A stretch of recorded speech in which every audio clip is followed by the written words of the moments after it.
And when it's working, yeah, encoder started. right, it should come up with a green light in the corner and this information. And then,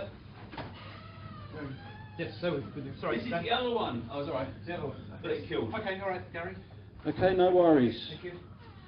Right, all through.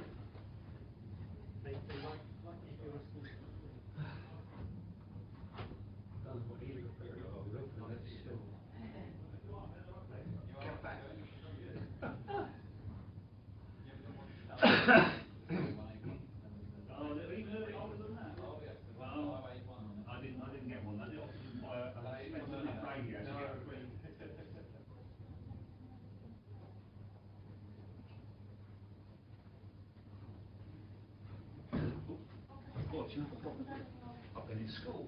Yeah, did the inkwell and that. That's the point, though, isn't it? Cutout. You used to get a little cutout. Yeah, oh yeah, that's right. And the lift up lid when you put your to hide your books in, and we put graffiti on them, allegedly.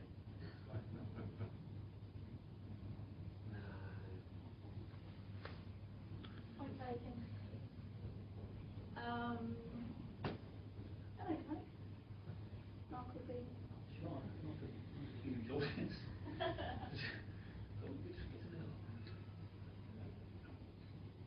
One to one.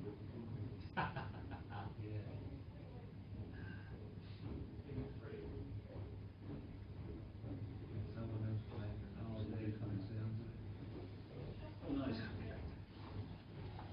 Yay. Oh. We're still one to one, couldn't we? Yeah, oh, we've done that game just now. Oh. Got 4 minutes.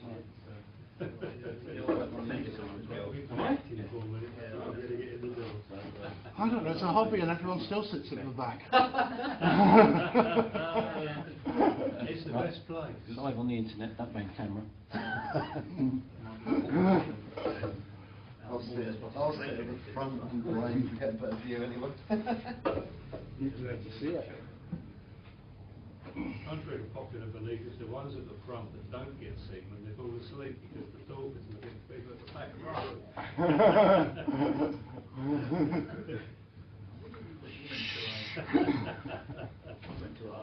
That's here, I think I might get coffee on apart from anything We're else. going to be in the back of a long queue, but they said, I know whose side I'm on. because all people at the front obviously don't. Oh, it's a bit chilly, isn't it? Was it me? No, no. Yeah, I'm just wearing a t-shirt. So. Yes. Trouble is, I put my jacket on. I'm not doing the corporate thing.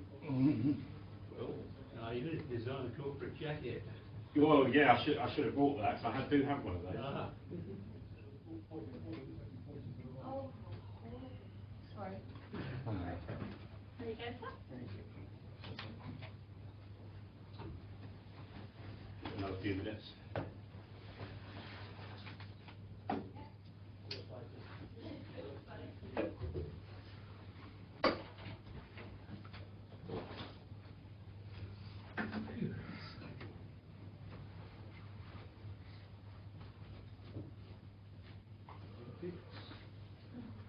Who's come the furthest then?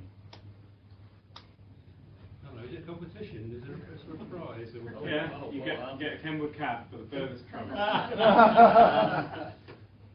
Edinburgh. Nice try. No, we come round from Dartford. Dartford. Yeah. Okay. Go on, but I'm going to win this. Yeah. Oh, from where you come from? There's a lot in there. Where? Where do you come from then? I'm Harlow.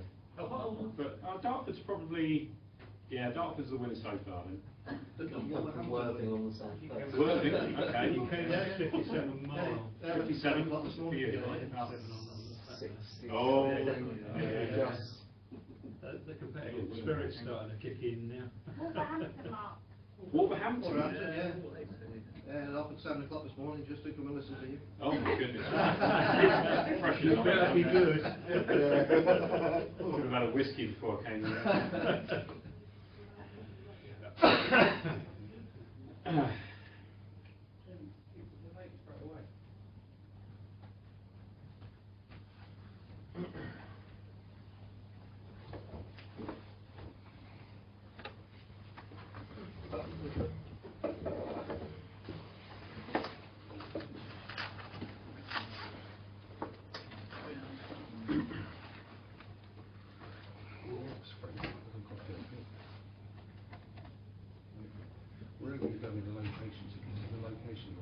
not yawning at you, Mark. My work's London doing till you night last morning.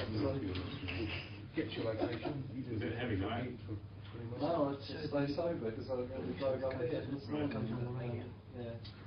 I ate a bit. Right. Yeah. Oh, really? Where did you go? Went to the Kenwood workshop. Okay. Oh, nice. Bleachers are about 10 metres. So if you're in Oh, nice. you're close enough. Literally. Was it about an hour and a half? If you don't get lost, yeah. Right. How long does it use it? A bit longer. Right. But, it was all right until about the last mile, and then I ended up I was relying on the sat nav, but it looked like it wanted me to keep going into a shopping centre parking. Okay. You know what, a few people said that today. Yeah. Sat nav did that. Is it, how's the firmware or software you're using it? Recently up to date as far as. Oh, really? The trouble is you've got a couple of roads that are very close together. And instead of me turning right down the first one, I turned right down the second one. And because line of sight, it was very close to where I ought to have been. The sat nav thought I was in the right place, even though I wasn't. So it wasn't then making sense relative to what I could see out my car window. Right. I know it is not, so. I found that you get some problems with going through London not long ago, and you get all the reflections of the buildings. Yeah. And you see yourself moving around on the screen. Because it's obviously getting reflections off and thinking on the side. Weed alarm. Sorry? I'll leave that weed alarm. Yeah. Yeah. Not guilty. Right, morning everybody. Thanks for coming. I'd just like to spend probably about 15 minutes just to give you a run through of the long-awaited arrival of the THD74 by Kenwood.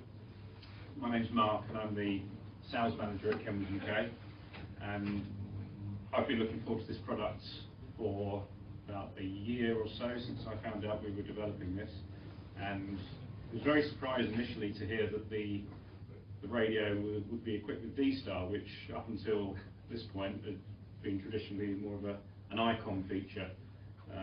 Not owned by ICOM at all, which is why we've been able to get involved. We do work quite closely with ICOM back in Japan, together with the Japan Amateur Radio League. I believe the CEO of Kenwood Japan, along with ICOM, are both on the board of JARL, and therefore they have quite a lot of involvement in the development of products. So hence why we've taken the D-Star route. That's one of the reasons. So just to tell you a little bit about this radio, as well as it being a traditional analog transceiver on the 2 meters and 70 centimeter band, it also offers enhanced features. At Kenwood, we regard this as the flagship handheld. We have the flagship HF radios like the TS990, the Yaesu had the FTDX 9000, and ICOM the 7851. For us, this is the handheld equivalent, and there's been a lot of investment in time in trying to pack as much into this radio while still maintaining the performance level that is required. So, as well as the analog modes, we have D-Star, the digital mode, and features like the repeaters are all stored in here, so straight out of the factory, as of the moment it leaves the factory, all of the live D-Star repeaters are built into this radio, and you access them by going to a continent, country, and area of that country. Because it also has a built-in GPS, it knows where you're located, and therefore it can do a repeater search. So it can search for a radius of distance around you, and then plot the nearest repeaters to you. So wherever you are in the world, it will tell you what your nearest repeater is, which is quite a useful feature. The GPS is also used for the APRS functionality in the radio, so it allows you to transmit and receive positional information about you and other stations. So it will show you, for instance, somebody that is transmitting an APRS beacon. It will show you which direction they are from you, how far away they are from you, their speed, their direction of travel, all of this information. And it also allows you to send and receive weather information. The weather information can be received from another APRS station, and it plots the information for you with various icons such as wind speed, precipitation level, temperature, humidity, all of these kind of weather features, so that's quite useful. The radio also has an enhanced receive capability, so the receive frequency range is all the way from 100 kilohertz up to 524 megahertz, so it covers all of the HF bands. It covers 6 meters, 4 meters, 2 meters, 7 centimeters on sideband and CW. It has an IF filtering system for the receive capability, so it will handle very well those strong adjacent signals that allows you to copy easily the signal you're trying to hear. The filtering levels for sideband and CW are very good. So on CW you can go all the way down to step levels down to 300 hertz, and so that allows you to home in on that CW signal quite well. So as well as being a high performance VHF UHF transceiver on the FM and digital modes, it also provides a very good HF all the way through to UHF receiver. So, for instance, there are people that are buying these radios who are using it in their shack, monitoring the beacons on HF, for instance. So it will listen on 18110 or whatever the beacon frequency is, and you can just have that sitting there on an antenna, a separate antenna, so you can get a good idea on what propagation's doing. And people buy it purely for that. And of course, when they want to take it out, mobile or portable, just literally take it out and plug the antenna in, off you go. As well as the external antenna, and of course if you're listening on HF, you can connect a separate antenna to this. I think there are some receive antennas downstairs that you can literally tune the band and use that as a receiver antenna, which is quite good. It also has a built-in bar antenna, which is located just beneath the main speaker, and that allows you to receive on the HF bands. It's more effective from 0 to about 10 megs. You can use it above 10 megs, but then you're probably better off using the external antenna. But that provides you with 2 antenna options, which can be useful. In terms of ruggedness, the radio is very well built. It's been tested for, I wouldn't recommend you drop it on a concrete floor, but we've tested it and it does do very well on that. It's IP54 and 55 rated, so if you're outside in adverse weather conditions, it will withstand quite a lot of water before it gives you a problem. I wouldn't recommend you submerge the radio in water, but certainly for heavy rain and splash proof, it's absolutely fine. The screen is a high resolution TFT screen, and so for the visually impaired operator, it's a very nice visual display, and it allows you to change the size of the frequency readout. So you can have it so it takes up the whole screen, or you can display the two frequencies that you can monitor simultaneously, by the way, so you can listen to 2 frequencies at the same time, whether that be HF and UHF, VHF, VHF, UHF, VHF, whatever combination you wish to do. The menu system is, not sure if you can see that, you're welcome to have a look at the radio after the talk. The menu system is icons, so it's just a picture which shows you what you're going into. So you have one, for instance, transmit and receive. So that's where you would go in and select all of your transmit and receive features, like your receive filter, for instance. So you would go in there and select the filter. It has Vox, so you don't actually have to activate the PTT. It has quite a lot of features which allows you to connect to a third-party device, so such as it has a USB port, so you can easily connect to the PC for firmware upgrades, updating the repeater list, for instance. It has Bluetooth, so it allows you to use, for instance, a Bluetooth microphone audio device that you would maybe use with your mobile phone, that can be used for your transmit audio on the radio, which is quite nice. It also has a micro SD port, again, which allows you to transfer or update the repeater system, but also for audio files as well. So if you wanted to make a recording on the radio, or you wanted to have an audio file for transmit, that's what is a typical feature of the SD card slot. Of course, you can update the repeater list. So when a new repeater comes on the air, you can program it in manually, or you can just download the latest repeater list from the internet and put it straight onto the radio. So it allows you to stay up to date. What else can we say? So I think I've gone through the main features of the radio. You're welcome to try the radio here today.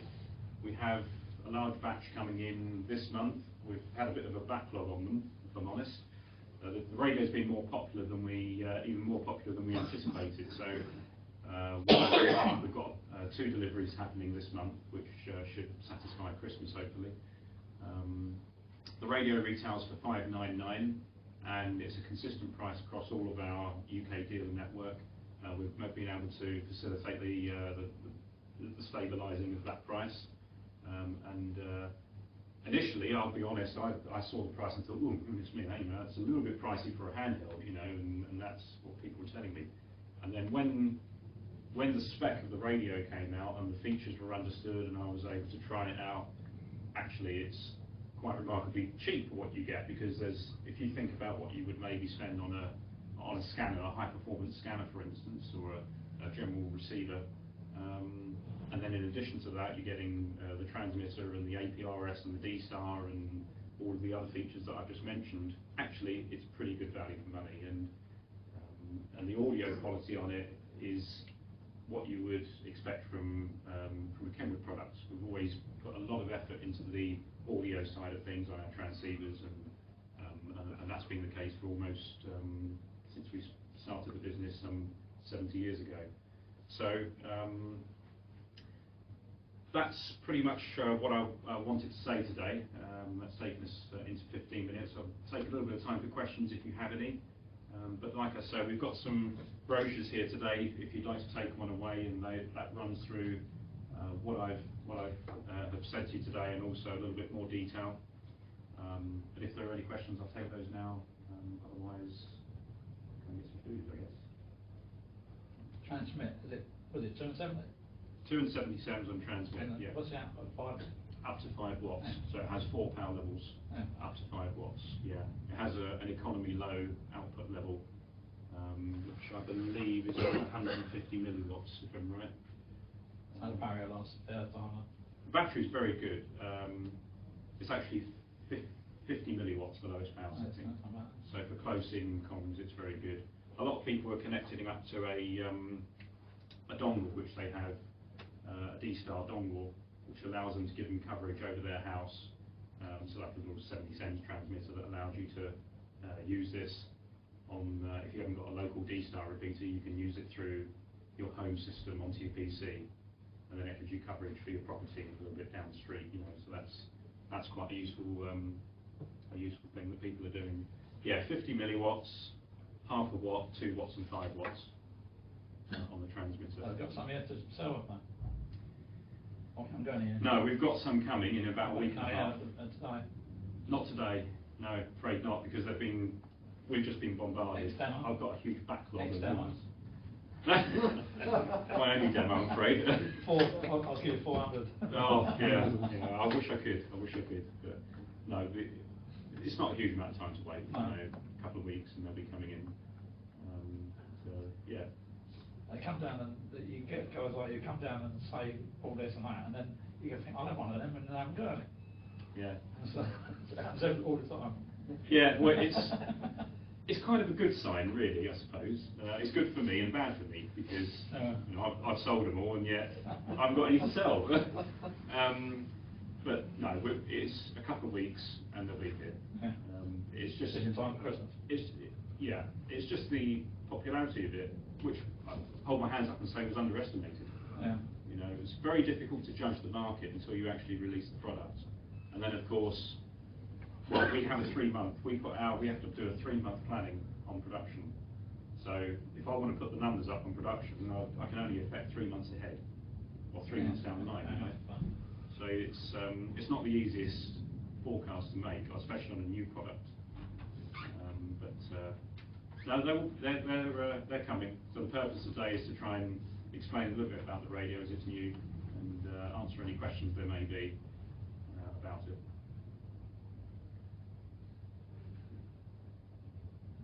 What's the GPS like? Is it Quick. pretty good? It's quick. Yeah. They're talking about your position, which I suppose the FT2D, not very good. I found the GPS. It's quite a long time to lock up, and it tends to lose it as well. It's a very high performance GPS. I mean, there's probably a spec on here, and I'm something like that at 4. Right, but it says the cold start is approximately 40 seconds, and the hot start 5 seconds. So it works okay indoors, is it? I mean, sometimes you get. Should do. Yeah, It's generally okay, but I mean, if you're in a basement, you might struggle. But sometimes you get a TomTom or something in your car, and you can't get a signal. Yeah, that's right. Yeah. They're just near the window or something. Yeah, I mean, generally speaking, I mean, here you'd probably be okay. Yeah, improved on that. If you're downstairs in a metallic. So will it work now then? Yeah, I would have thought so. Yeah, it's on actually. You can see that little icon there. Tells you So it's working. It's locked onto a GPS right now. And what's the signal like? It's pretty good. Does it tell you the signal? 3 pips or I something? don't think it does tell you the signal. No, it's either got it or not. Horizontal accuracy, 10 meters or less. Receive sensitivity is So it's all right for indoors, is it? Yeah. The receive sensitivity is minus 141 dBm. Sure. So it's not bad. But try it. See what you think. You can try it today and see what you think. You've probably got, well, it sounds like you definitely have more experience on the GPS side of things than I have. I haven't tried an FT. Is it the FT2? D, yeah. That's APRS. Yeah, I'm not sure how it would compare, but Almost only the crash rate. Modern GPSs should, because of the mobile phone spin-off, and it should be very, very good. yeah. They're very, very sensitive, and like I said, working very difficult. If you've got it in your pocket, it needs to work. If you're walking around with it in your pocket, it needs to still, APRS. Oh yeah. Oh yeah, you wouldn't expect it to drop out. No, and I mean the antenna's been positioned carefully there on the top, and where you'd expect it to be. I've only heard good things about the GPS so far. Well, yeah, Kenwood's always been the kind of gold standard for APRS, isn't it? Yeah, I'd be disappointed if it wasn't. I expect I would have heard about it by now.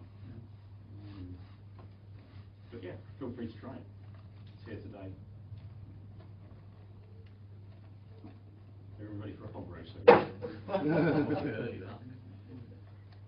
Is it too early? I think it's got another hour to cook yet. You look like you're a bit undernourished. I am, yeah. Got to pack out a little bit. Right.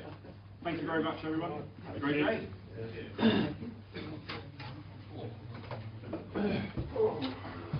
Applause. And you need to come see me for a hat. Oh, what series? Yeah. Okay.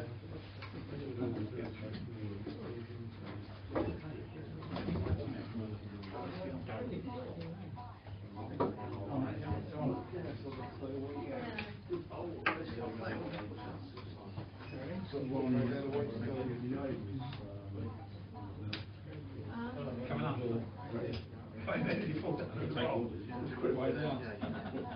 I wouldn't recommend it, mate.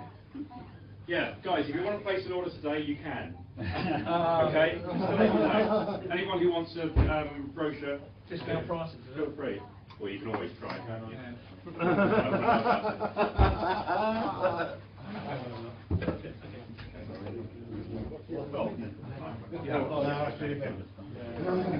Yes? I could read your call sign, but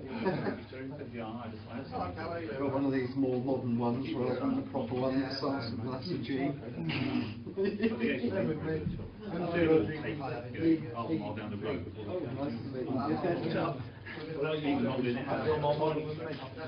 Well, they don't issue them sequentially anymore, do they? It's a pity in some way, because you can't use that trick anymore to No. work out who got there first. What's the mobile? Taylor 710. Well, The GPS tracking as well works. yes, that series is still going, yeah. The good test is windscreen. It's been being issued for quite a few years now, hasn't it? What is it, 900, It has 1,000? got a GPS. Show you all the satellites. Must be a serious emission. Some places before we just try the Yeah. That's why I make it more, I think, Cal. I haven't got a calculator with you. Well, if I had 600 quid lying around that I wasn't doing anything with, I think I'd be very, unfortunately. Yeah, well, it's only later on. Well, last time what I mean, about 5 years. I'm referring to, what's it called, Moves on so quickly these days. I mean, it's technology. 4 years. a name for it. It's not the Kenwood feature, is it? The relay where you can key with HF radio from here. Not talking about that. Yeah, the remote control thing. Yeah, no, it won't do that because it doesn't have.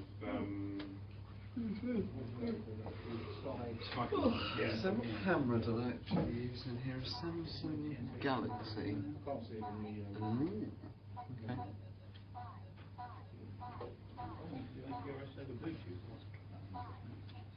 Wired connection.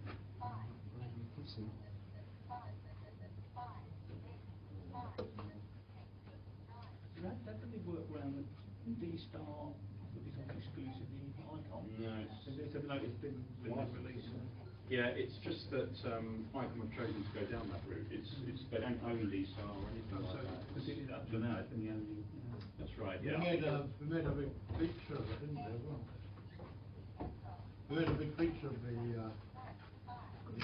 Yeah, yeah, that's right. Yeah, it's just that's what I've chosen to adopt. It's got nothing to do. Sorry? Yeah, feel free. No problem. What's the name of that? Well, do that this way, if you know you'll have a place or. You download the app. Go to your Play Store. Oh, yeah.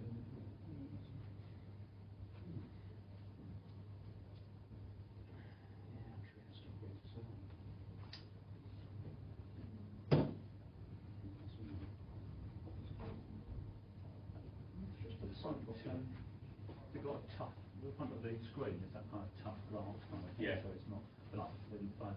Yeah, it's they call it anti-shatter. Yeah. Look, the other thing, I think for the Acer, it's got this touch, spongy kind of touch screen. We're confident will be very robust if you're not careful. Right.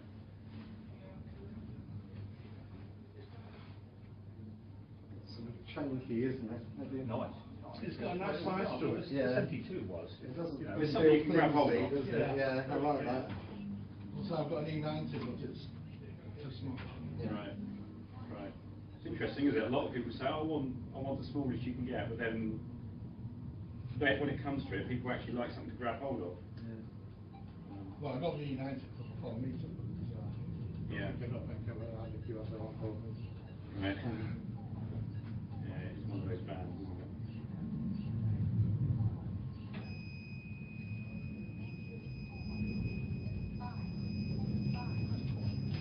You can turn that voice off, by the way. Yeah. I've just found a real downside. For people who blind operators, it's very useful. Those numbers you're hearing are the menu level. Levels, yes.